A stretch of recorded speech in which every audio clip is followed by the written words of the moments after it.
Hello दोस्तों, good morning, नमस्कार। आप सभी का स्वागत है आप सभी के अपने ट्यूशन परीक्षा की शिक्षा में। उम्मीद करता हूँ, आशा करता हूँ कि आप सभी जो स्वस्थ हैं, कुशल मंगल है, तैयारी जो है बढ़िया और अच्छे तरीके से आप सभी के चल रहे थे। जो भी क्लास में फर्स्ट टाइम आए हैं, पहली बार आए हैं, नए हैं, उन सभी को बताया हमारे पे जो आपकी बीएड परीक्षा 2026 का बताया था, तो डेली बेसिस पे रेगुलर करवाइए। तो जिसे भी तैयारी पूरी करनी है, कंप्लीट करनी है, चैनल को सब्सक्राइब करके आप लोग हमारे साथ जुड़ जाइए। क्लास का समय देखिए, जीके जीएस की जो है सुबह 10 बजे, रीजनिंग की जो है दोपहर को 1 बजे, कला की जो क्लास है शाम को 4 बजे, हिंदी की जो क्लास है शाम को 7 बजे आप सभी को देखने को मिलती है। इसी टाइम पर आप सभी को क्लास से जुड़ के तैयारी को पूरा और कंप्लीट करना है।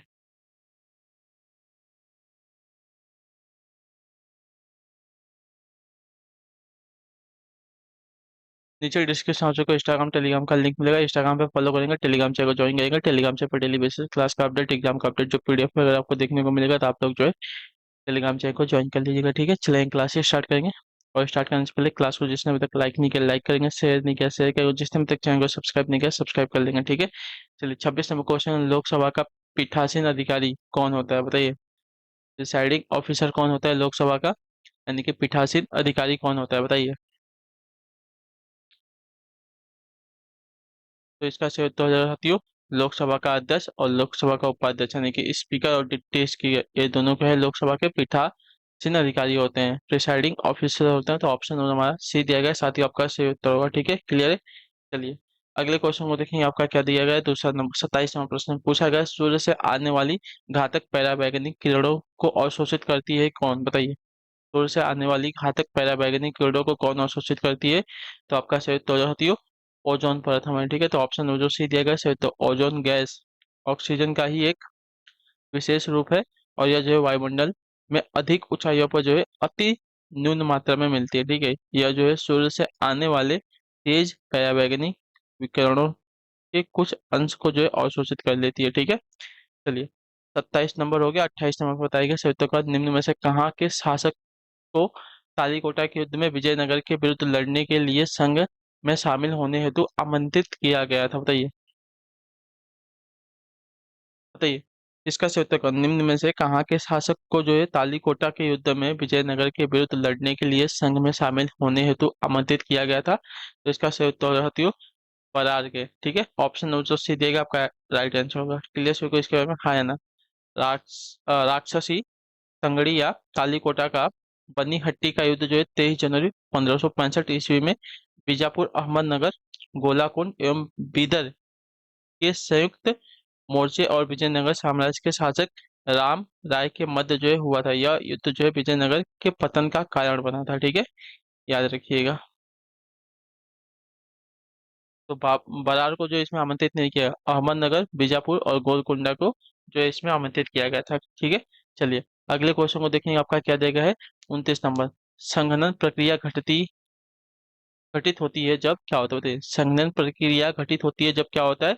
तो संघनन प्रक्रिया घटित होती है जब सापेक्ष आर्द्रता जो है 100% यानी कि 100% एवं अधिक हो जाती है तब। ठीक है, तो ऑप्शन जो हमारा डी दिएगा आपका राइट आंसर। जल की गैसीय अवस्था के तरल या ठोस अवस्था में परिवर्तित होने की क्रिया को जो है संघनन कहते हैं। यह प्रक्रिया तब होती है जब सापेक्ष आर्द्रता 100% एवं अधिक हो जाती है। ठीक है, चलिए अगले क्वेश्चन को देखेंगे, आपका साथी 30 नंबर में पूछा गया है, निम्न में से किसे जो है जैविक खाद के रूप में प्रयुक्त किया जाता है बताइए।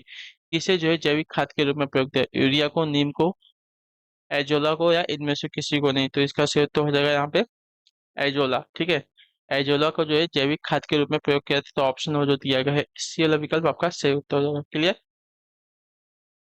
चलिए, जैविक खाद जो है पौधों के लिए हितैषी सूक्ष्म जीवों से युक्त उर्वरक होते हैं। ठीक है, चलिए 31 31 में पूछा गया, हाइग्रोमीटर से नापा जाता है क्या, वायु का वेग, उच्च ताप, या वातावरणीय ताप, या वातावरणीय आर्द्रता।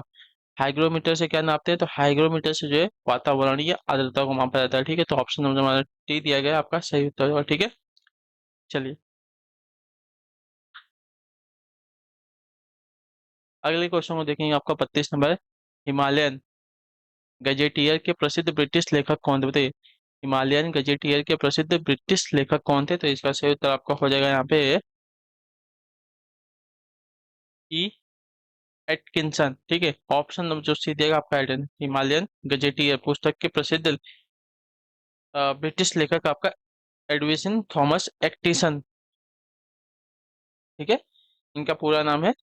और यह एक पुस्तक हिमालयी पर्वतों क्षेत्रों के आधार पर बनाकर लिखी गई है। ठीक है, चलिए अगले क्वेश्चन को देखेंगे। आपका 33 गूगली शब्द का किस खेल में जो है प्रयुक्त किया जाता है, बताइए। गूगली शब्द जो है किस खेल में प्रयुक्त किया जाता है, तो गूगली शब्द जो है प्रयुक्त किया जाता है साथियों आपका क्रिकेट में। ठीक है, बॉलिंग में। तो ऑप्शन जो आपका ए दिया गया आपका राइट आंसर हो जाएगा, स्पिनर फेंकते हैं इसको। ठीक है, चलिए 34वां प्रश्न पूछा गया है, सिलेंडरों में भरकर खाना पकाने वाली गैस की आपूर्ति किस रूप में की जाती है, बताइए। सिलेंडरों में भरकर खाना पकाने वाली गैस की जो आपूर्ति है किस रूप में की जाती है, तो इसका सही उत्तर आपका हो जाएगा साथियों तरल रूप में। ठीक है, ऑप्शन जो सी दिया गया है सही उत्तर होगा। चलिए 35 नंबर पे बताने की कोशिश करेंगे। तो कुचिपुड़ी नृत्य जो है कहाँ से उत्पन्न हुआ है, बताइए। कुचिपुड़ी जो नृत्य है साथियों कहाँ से उत्पन्न हुआ है, उड़ीसा से, कर्नाटक से, केरल से या आंध्र प्रदेश से। देखिए कुचिपुड़ी नृत्य की बात करेंगे तो आपका सही उत्तर हो जाएगा आंध्र प्रदेश से उत्पन्न हुआ है। तो ऑप्शन नंबर जो डी वाला विकल्प दिया गया आपका राइट आंसर हो जाएगा। ठीक है, क्लियर है। चलिए अगले क्वेश्चन की तरफ बढ़ेंगे। मिलान करना है सूची 1 का सूची 2 से 36वां प्रश्न है। हड़प्पा स्थल दिया गया है, राज्य दिया गया है मांडा। मांडा किस राज्य में है, तो मांडा जो है जम्मू और कश्मीर। ठीक है, जम्मू और कश्मीर से इसका मिलान हो जाएगा। और दयामाबाद कहाँ पे है, तो दयामाबाद की अगर बात करें तो आपका महाराष्ट्र राज्य से है। ठीक है, कालीबंगा की बात करेंगे तो आपका राइट आंसर होगा राजस्थान से। ठीक है, और राखी गढ़ी की बात करेंगे तो आपका हरियाणा से उत्तर हो जाएगा। क्लियर। चलिए आपका मिलान हो जाएगा, इसको स्क्रीनशॉट ले लेंगे फिर आगे बढ़ेंगे। क्लियर सभी को। चलिए अगला प्रश्न देखेंगे क्या दिएगा है। 37 नंबर, बंगाल की खाड़ी में अंतः समुद्री कटक है वह किस नाम से जो है जानी जाती है, बंगाल की खाड़ी में अंतः समुद्री कटक है वह किस नाम से जानी जाती है, बताइए।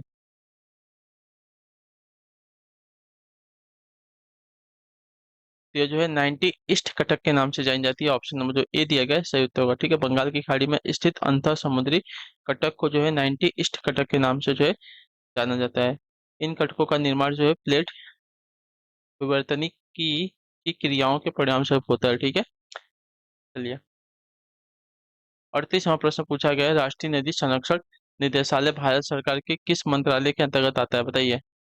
राष्ट्रीय नदी संरक्षण निदेशालय भारत सरकार के किस मंत्रालय के अंतर्गत है, तो इसका सही उत्तर आपका हो जाता है पर्यावरण एवं वन मंत्रालय के अंतर्गत है। ठीक है, ऑप्शन जो सी दिया गया है, सही उत्तर हो जाएगा। क्लियर होगा इसके बारे में।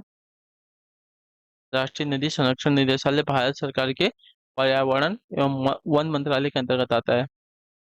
चलिए 39वां प्रश्न पूछा गया है, सुमेलित करना है हमें। अच्छा कौन सही सुमेलित नहीं है हमें वो बताना है। ठीक है, कालीगंगा, वासुकी ताल, ठीक है सही है। पिंडर आपका पिंडारी ग्लेशियर सही है। भिलंगा आपका गोमुख ग्लेशियर आपका गलत दिया गया। ठीक है, भिलंगा हिमालय से निकलने वाली नदी है और यह जो है कतलिंग ग्लेशियर से निकलती है। ठीक है, कहाँ से, कतलिंग, कतलिंग ग्लेशियर से निकलती है। ठीक है, या गोमुख ग्लेशियर से निकलती है। कोसी जो है कौसानी एवं बिनसर श्रृंखला से निकलती है। ठीक है, ये वाला आपका सही उत्तर हो जाएगा। कालीगंगा बासुकी ताल से निकलती है। पिंडर आपका पिंडारी ग्लेशियर से निकलती है। भिलंगा आपका खतलिंग ग्लेशियर से निकलती है। कोसी जो है कौसानी एवं अ, बिनसर श्रृंखला से निकलती है। ठीक है, चलिए नेक्स्ट देखेंगे आपका 40वां प्रश्न, ध्यान से देखिएगा बताइएगा। राइट आंसर को पूछा गया, भारत रत्न पदक के फलक पर क्या अंकित है, बताइए। भारत रत्न पदक के फलक पर क्या अंकित रहता है, तो यहाँ पे जो है सूर्य अंकित रहता है। ठीक है, ऑप्शन जो भी दिएगा आपका राइट आंसर होगा। भारत रत्न देश का सर्वाधिक प्रतिष्ठित नागरिक पुरस्कार है और इसकी शुरुआत वर्ष 1954 में की गई थी। ठीक है, और इसके मेडल पीपल के पत्ते के आकार पर जो है सूर्य का चित्र अंकित रहता है। ठीक है, चलिए 41वां प्रश्न पूछा गया है, ध्यान से देखेंगे क्या पूछा गया है। निम्न में से एक मेघालय राज्य की राजधानी है कौन सी, शिलोंग, इम्फॉल, दिसपुर या आइजोल। तो आपका सही उत्तर हो जाएगा शिलोंग। ठीक है, ऑप्शन नंबर जो ए दिया गया है, सही उत्तर होगा। मेघालय राज्य की राजधानी शिलोंग है, जबकि दिसपुर जो है असम की, इम्फाल जो है मणिपुर की और आइजोल जो है मिजोरम की राजधानी है। ठीक है, क्लियर। दिसपुर जो है असम की है। ठीक है, इम्फाल जो है मणिपुर की है। आइजॉल की बात करेंगे तो आपका सही उत्तर हो जाएगा यहाँ पे मिजोरम। ठीक है। और मेघालय की शिलोंग। चलिए, 42 number, world wide web fund के लिए संकेत लोगो क्या होता है? वर्ल्ड वाइड लाइफ, ठीक है, वर्ल्ड वाइड वेब नहीं है, वर्ल्ड वाइड लाइफ फंड के लिए संकेतक यानी कि लोगो क्या है? तो इसका लोगो जो है साथियों लाल पांडा है। ठीक है, ऑप्शन जो सी देगा right answer, world wide life fund के लिए संकेतक आपका लोगो लाल पांडा है। चलिए, 43 number, Buksa tiger project Bharat के किस प्रदेश से संबंधित है? बुक्सा टाइगर प्रोजेक्ट जो है भारत के किस प्रदेश से संबंधित है? तो इसका संबंध जो आपका पश्चिम बंगाल से है। ऑप्शन जो सी देगा सही उत्तर होगा। ठीक है, बुक्सा टाइगर प्रोजेक्ट भारत के पश्चिम बंगाल राज्य से संबंधित है। चलिए, 44 नंबर है, भारत के राष्ट्रपति के चुनाव में कौन सा या कौन से केंद्र शासित प्रदेश जो है भाग लेते हैं? बताइए। तो इसका राइट आंसर होगा दिल्ली और पुदुचेरी हो जाएगा। ठीक है, क्लियर सभी को? भारत के राष्ट्रपति के चुनाव में जो है दिल्ली और पुदुचेरी जो केंद्र शासित प्रदेश से भाग लेते हैं। तो ऑप्शन नंबर हमारा बी राइट होगा। चलिए, अगले क्वेश्चन को देखेंगे आपका 45 नंबर, प्रति चक्रवात शब्द का प्रयोग प्रथम बार किसने किया था? बताइए, प्रति चक्रवात शब्द का जो प्रयोग है प्रथम बार किसने किया था? तो इसका सही उत्तर हो जाता है एफ गैल्टन ने। ठीक है, ऑप्शन जो आपका ए दिया गया है राइट आंसर, प्रति चक्रवात का प्रयोग जो है सर्वप्रथम प्रसिद्ध भूगोलवेत्ता सर फ्रांसिस गैल्टन ने किया था। 46 नंबर प्रश्न पूछा गया, एमआरआई का विस्तृत रूप क्या होता है? एमआरआई का विस्तृत रूप क्या है? तो एमआरआई का विस्तृत रूप अगर देखा जाएगा तो मैग्नेटिक रेसोनेंस इमेजिंग हो जाएगा। ठीक है, एमआरआई का विस्तृत रूप आपका होगा मैग्नेटिक रेसोनेंस इमेजिंग। ठीक है, ऑप्शन नंबर जो बी दिया गया है सही उत्तर होगा।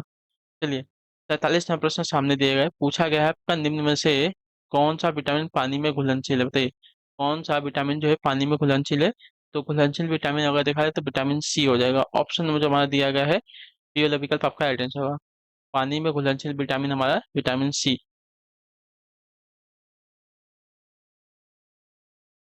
चलिए,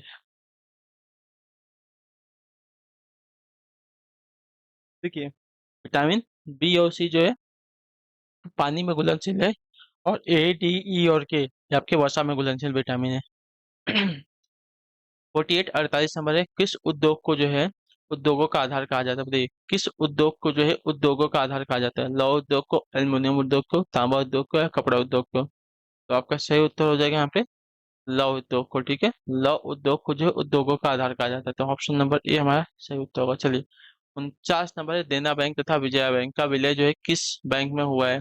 देना बैंक तथा विजया बैंक का जो विलय है किस बैंक में हुआ है? तो आपका राइट आंसर होगा बैंक ऑफ बड़ौदा में। ठीक है, ऑप्शन में जो डी दिया गया है सही उत्तर होगा। क्लियर है? चलिए, अगले क्वेश्चन को देखेंगे आपका 50वां, भारत का अंटार्कटिक में द्वितीय अस्थायी स्टेशन जाना जाता है किस नाम से? भारत का अंटार्कटिक में द्वितीय अस्थायी स्टेशन जाना जाता है किस नाम से? इसका सही उत्तर क्या होगा? तो इसका सही उत्तर आपका हो जाएगा साथियों मैत्री के नाम से। ठीक है, ऑप्शन जो आपका दिया गया है बी वाला विकल्प आपका राइट आंसर होगा। भारत का अंटार्कटिक में स्थित द्वितीय स्टेशन मैत्री है। भारत में अंटार्कटिक में स्थित 3 स्टेशन है। ठीक है, दक्षिण गंगोत्री वर्ष 1983 में स्थापित किया गया था, और यह वर्ष 1989 में बंद कर दिया गया। मैत्री वर्ष 1989 में स्थापित किया गया था, और भारती वर्ष 2012 में स्थापित किया गया है। ठीक है, चलिए, पहला ये था, दूसरा ये है, और तीसरा है हमारा भारती। ठीक है, चलिए, तो इसी के साथ जो क्लास है आज की यहीं पे पूरी होती है, कंप्लीट होती है। उम्मीद करता हूँ आपसे को जो क्लास है अच्छी लगी, पसंद है, अपना जो फीडबैक है क्लास के बारे में नीचे कमेंट, क्लास अच्छी लगी क्लास को लाइक करेंगे, चैनल पहले चैनल को सब्सक्राइब करेंगे, अपना रिवीजन फीडबैक क्लास के बारे में जो है देंगे, और रिवीजन करते रहेंगे, प्रैक्टिस को जारी रखेंगे, उसको नहीं बंद करना है। ठीक है, तो मिलता है आप सबसे आपकी अगली क्लास में, तब तक के लिए टाटा बाय बाय, जय हिंद जय भारत। आपसे क्या क्लास से जुड़ने के लिए बहुत बहुत ही धन्यवाद साथियों।